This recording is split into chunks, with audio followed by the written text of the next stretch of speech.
Good morning, dear students. Welcome back.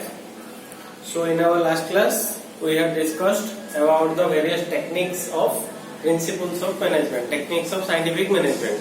So, out of these various techniques, we had already covered 5 techniques. And in last class, we had discussed about the method study and time study. So, I hope all of you go through that note. But what do you mean by method study? क्या होता है method study? As the name suggests, method means we have to find out the best way of doing a work. That is called method study. We have to choose the best method. That method should be chosen on the basis, should not be chosen on the basis of arbitrarily, monotonously, but that should be chosen on the basis of scientific inquiry. Okay. So that is all about method study. And what is time study? In time study, as it is a very important part, so I had asked you to go through clearly and understand the note very clearly. So what is time study? In time study, Taylor suggested there are 4 techniques are there. What are the various techniques? The first one is we have to find out or we have to determine the standard time for doing a particular work. So ये जो standard time होता है कैसे मालूम पड़ेगा? एक आदमी एक एवरेज वर्कर एक काम को 100 टाइम्स तक करेगा. हम लोग क्या करेंगे, उसका 100 टाइम्स तक एक काम को कितना टाइम लगता है वो सारी चीजों को नोट डाउन करेंगे. उसके बेसिस पे हम लोग एवरेज टाइम निकालेंगे, स्टैंडर्ड टाइम निकालेंगे. Then the second one is we have to set deciding the standard target for each worker. तो जितने भी वर्कर्स हैं उन लोगों का स्टैंडर्ड टाइम के बाद स्टैंडर्ड टारगेट फिक्स करेंगे. स्टैंडर्ड टारगेट किसके बेसिस पे फिक्स होगा? स्टैंडर्ड टाइम के बेसिस पे फिक्स होगा. Then the third one, deciding the number of workers required for performing the job. एक particular work को करने के लिए कितने number of workers चाहिए ये चीज डिसाइड करेंगे. And the last one is categorizing the workers on the basis of their efficiency. There are 3 types of workers. First one is average worker, second one efficient worker, third one inefficient worker. Who is the average worker? The worker who completed his task within standard time is called average worker. Efficient worker means the worker who completed the work in less than the standard time is called efficient worker. Who is an inefficient worker? The worker who is not able to complete the standard work in standard time is called inefficient worker. Okay, this is all about previous class. Let us discuss the 6th number technique, that is called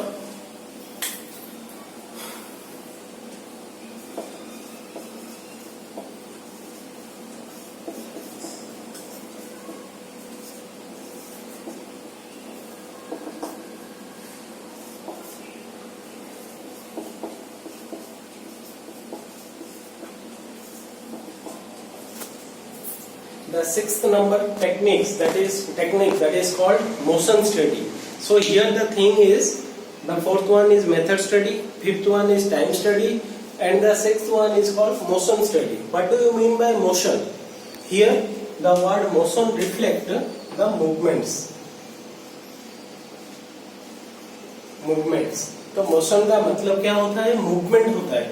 तो यहाँ पे भी Taylor ने क्या किया है, 4 चीजें explain किए हैं. उसके बेसिस पे हम लोग क्या करेंगे, जो मोशन स्टडी है उसको फाइंड आउट करेंगे.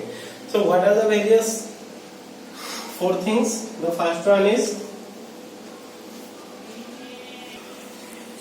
One is determine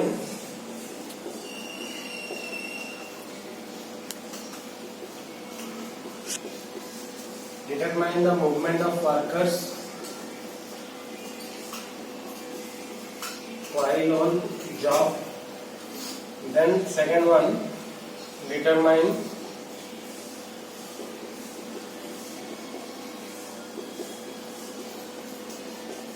the productive and unproductive movement. And the third one, cutting down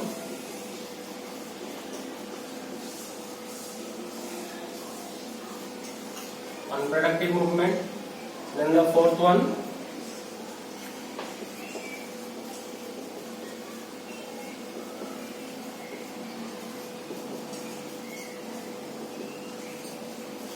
developing tools and techniques to minimize the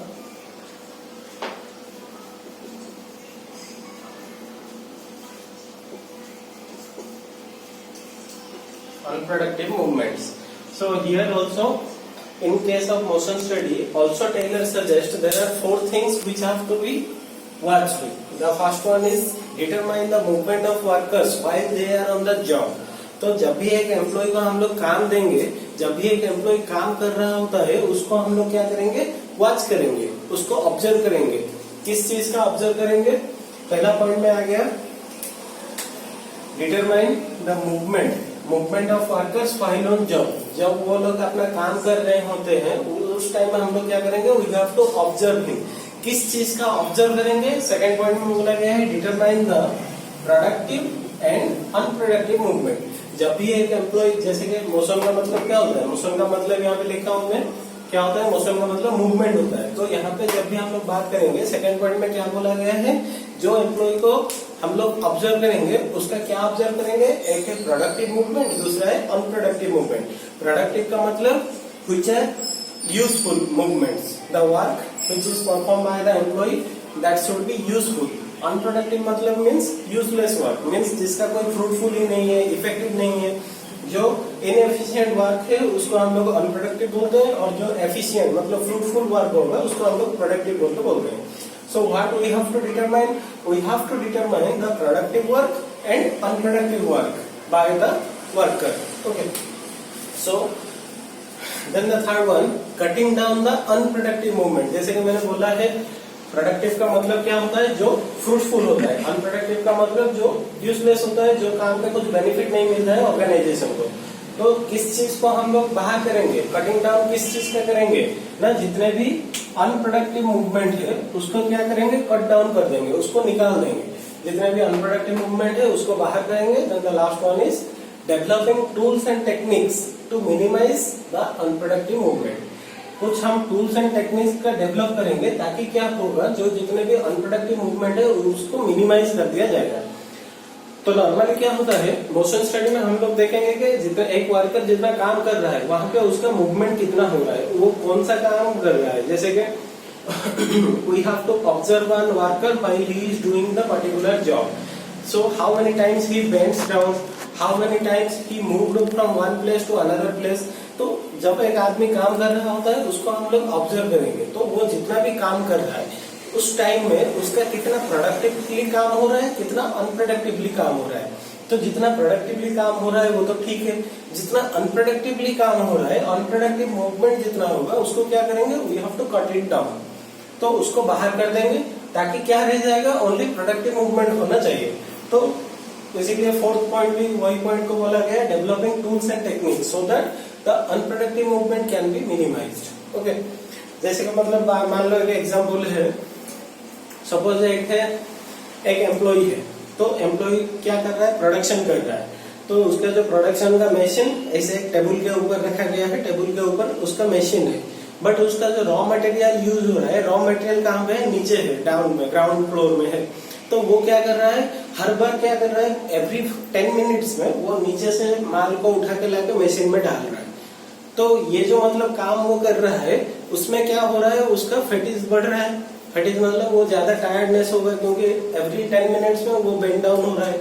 तो वहां पे क्या होगा, उसका फैटिग होने का chances, that means rest pauses का चांसेस वहां पे इंक्रीज हो जाएगा. उसके लिए हम लोग क्या करेंगे, we have to develop tools and techniques. कैसे हो सकता है, जैसे कि हम लोग क्या करेंगे, जो टेबल है उसके पास और एक टेबल लाके रख देंगे, और जो जितने भी रॉ मटेरियल नीचे रखे थे उसको टेबल के ऊपर रख देंगे. तो वहां पे क्या होगा, प्रोडक्टिव मूवमेंट हो जाएगा. ठीक है. तो कम टाइम में ज्यादा काम हो सकेगा, उसको इतना टायर्डनेस नहीं लगेगा. या फिर मतलब और भी एक मतलब एक एग्जांपल है, जैसे कि सपोज मान लो फैक्ट्री जो वहाँ पे काम हो रहा है वो इस जगह पे है, और जो एक मतलब एक गेस्ट रूम है, या फिर मतलब वर्कर्स के लिए जो मतलब रेस्ट रूम जो है वो रेस्ट रूम है 0.5 किलोमीटर के दूर में. तो क्या होता है, हम लोग जब भी वर्कर्स मतलब टायर्ड हो जाएंगे, उनका जब भी हम लोग रेस्ट पजेस देंगे, वो लोग क्या करेंगे, वो जो 0.5 किलोमीटर जाएंगे वहां पे रेस्ट रूम है, वहां पे रेस्ट लेंगे, फिर 30 मिनट्स रेस्ट लेने के बाद या फिर 1 घंटा रेस्ट लेने के बाद फिर से आएंगे, फिर से काम करेंगे. तो मान लो यहाँ पे क्या हो रहा है, ये जो 30 वो लोग हाफ किलोमीटर चल के जा रहे हैं, हाफ किलोमीटर फिर से आ रहे हैं, वहां पे क्या हो रहा है, एक तो टाइम वेस्ट हो रहा है और क्या हो रहा है, उनका मतलब एनर्जी लेवल भी घट रहा है।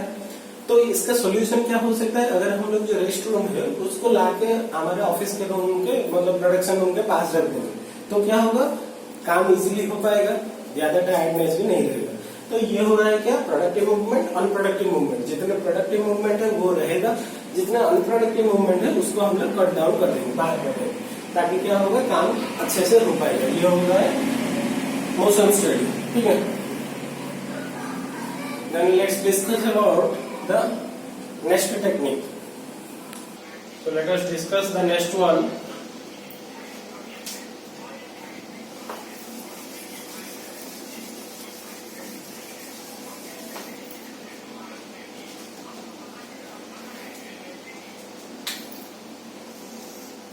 So the seventh one, differential piecewise system.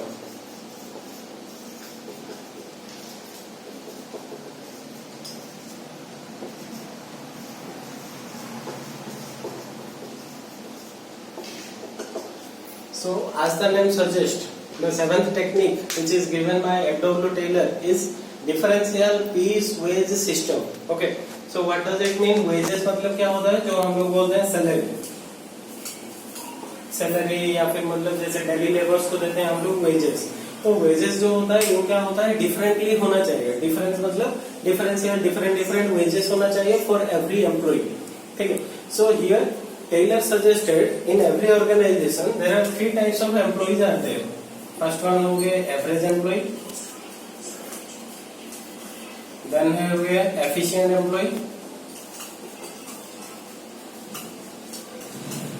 then the last one is inefficient employee.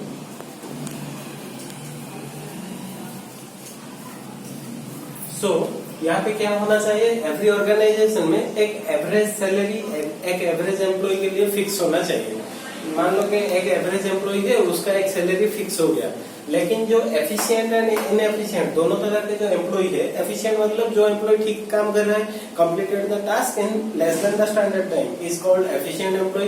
Completed the task not completed the task in standard time is called inefficient employ. अगर हम लोग ऑर्गेनाइजेशन में efficient employ को जितना salary दे रहे हैं, जितना wages दे रहे हैं, इनएफिशिएंट एम्प्लॉय को भी अगर उतना ही देंगे, तो वहां पे क्या होगा, ऑर्गेनाइजेशन का गोल अचीव नहीं हो पाएगा, आपस में मतलब एम्प्लॉय लोग आपस में झगड़ा करेंगे। तो इसीलिए क्या होगा, in order to avoid that particular situation, Taylor suggested that there is a differential piecewise system. कैसा होना चाहिए, if there is a efficient employ then we should give some higher amount to the efficient employ. If there is some inefficient employ, अगर मान लो कि एक employ है जो अच्छा काम कर रहा है, so we should give some higher amount of wages to the efficient employee, and so that the inefficient employee will be motivated to do the target work in target standard time. Okay, so अगर हम लोग efficient employ को थोड़ा ज्यादा पैसे देंगे, तभी क्या होगा, इनएफिशिएंट एम्प्लॉय भी मोटिवेटेड होगा अच्छे से काम करने के लिए, अपना जो टारगेट है उसको अचीव करने के लिए, ठीक है। तो इसलिए वहां पे differential piece rate wage system होना चाहिए। सपोज मान लो एक ऑर्गेनाइजेशन है, let us understand it by an example. Suppose एक ऑर्गेनाइजेशन है, वहां पे स्टैंडर्ड वर्कर्स के लिए एक स्टैंडर्ड रेट फिक्स हुआ है, जो कि मतलब एवरेज है। क्या है एवरेज फिक्स, सपोज मान लो every worker has to produce 10 units every day and ₹10 per unit, ठीक है। तो ये हो गया क्या, ये हो गया average. Average means it is applicable to all the employees who are working in that organization. कितना हो गया, 10 यूनिट्स एक दिन में प्रोड्यूस करना है, प्रोडक्शन करना है 10 units every day and ₹10 per unit. तो एक आदमी कितना रुपए मिलेगा, एक दिन में 100 रुपए मिलेगा पर मेंबर्स को। लेकिन वहां पे जो एफिशिएंट एम्प्लॉय है उनके लिए एक अलग सा रूल रहेगा, इनएफिशिएंट अगर कोई है तो उसके लिए भी अलग सा रूल रहेगा। तो यहाँ पे ऑर्गेनाइजेशन ने क्या किया, सपोज एफिशिएंट के लिए ये हो गया, इनएफिशिएंट के लिए, एफिशिएंट लोगों के लिए क्या कर दिया, अगर मोर देन 10 हो गया, इफ मोर देन 10 प्रोडक्शन हो गया तो वहां पे क्या होगा, जो 10 रुपए फिक्स था अभी यहाँ पे क्या हो गया ₹12 पर यूनिट। ठीक है, तो यहाँ पे एफिशिएंट एम्प्लॉय को मोटिवेट करने के लिए यहाँ पे क्या हो गया, अगर वो लोग 10 से ज्यादा यूनिट प्रोड्यूस करेंगे तो वहां पे रेट जो हो गया वो कितना हो गया, ₹12 हो गया। जहां पे उनको ₹10 मिलने चाहिए थे वहां पे कितना मिल रहा है, ₹12 मिल रहा है। उसी तरह इनएफिशिएंट एम्प्लॉय के लिए क्या होगा, लेस देन 10 अगर करेंगे, लेस देन 10 अगर प्रोड्यूस करेंगे तो वहां पे ₹8 मिलेगा पर यूनिट के हिसाब से। तो ये क्या हो गया, डिफरेंशियल पीस रेट हो गया।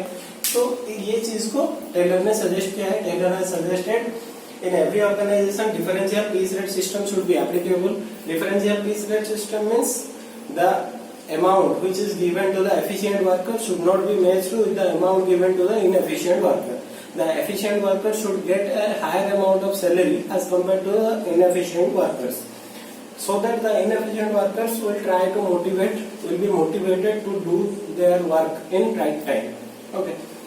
So जैसे कि ये एग्जाम्पल हो गया, सपोज मान लो एक दिन में एक वर्कर को 10 यूनिट प्रोड्यूस करना है, तो 10 यूनिट के लिए पर यूनिट का रेट फिक्स है ₹10, तो ये हो गया एवरेज सैलरी। लेकिन जो एफिशिएंट वर्कर है जो 10 से ज्यादा कर रहा है, सपोज मान लो एक एफिशिएंट वर्कर है जो 15 यूनिट प्रोड्यूस कर रहा है पर डे, तो उसको 15 यूनिट के हिसाब से कितना रुपए मिलेगा पर यूनिट, जो ₹10 था एवरेज, वहां पे क्या हो गया, ₹12 हो गया। सो ही विल गेट ₹180, 15 into 12 180 हो गया। लेकिन जो इनएफिशिएंट वर्कर है, सपोज 10 यूनिट प्रोड्यूस करना था वो 8 यूनिट कर रहा है, तो उसको कितने रुपए के हिसाब से मिलेगा, ₹8 के हिसाब से पैसे मिलेगा। सपोज एक आदमी ने 5 यूनिट प्रोड्यूस किया तो 5 into 8 ₹40 उसको मिलेगा। ठीक है, that is called differential piece rate system that will be divided on the basis of average employ, efficient employ, inefficient employ. So this is all about today's class. देखो यहाँ पे हम लोगों ने क्या डिस्कस किया, we have discussed 2 techniques. First one is your motion study, second one is your differential piecewise system. So in motion study, what do you mean by motion? Motion means movement of the workers while they are working on the job. So here also Taylor suggested 4 different points. First point is determine the movement of the worker while he is working on the job. Then the second one, determine the productive movement and unproductive movement. Productive means fruitful, unproductive means useless movements. So we have to, in third point, we have to cutting down the unproductive movement, and fourth point, we have to develop tools and techniques so that the unproductive movement can be minimized. तो यहाँ पे कैसे होगा, जैसे कि मान लो एक ऑर्गेनाइजेशन है, वहाँ पे हम लोग क्या करेंगे, एक एम्प्लॉय कितना काम कर रहा है, जैसे कि एक एग्जाम्पल बोला कि मतलब जो रेस्ट रूम है वो रेस्ट रूम ज्यादा दूर पे है, तो उसको हम लोग क्या कर सकते हैं, पास में लाके रख सकते हैं, ताकि क्या होगा, काम अच्छे से हो पाएगा। ठीक है, जितना अनप्रोडक्टिव मूवमेंट है उसको काम से बाहर करना है मोशन स्टडी का method, technique. Then the second one is differential piecewise system. What does it mean? The wages which is given to the employees that should be different depending upon the efficiency of the employee. An efficient employee should get higher amount of wages as compared to the inefficient worker. That is all about today's class. Thank you.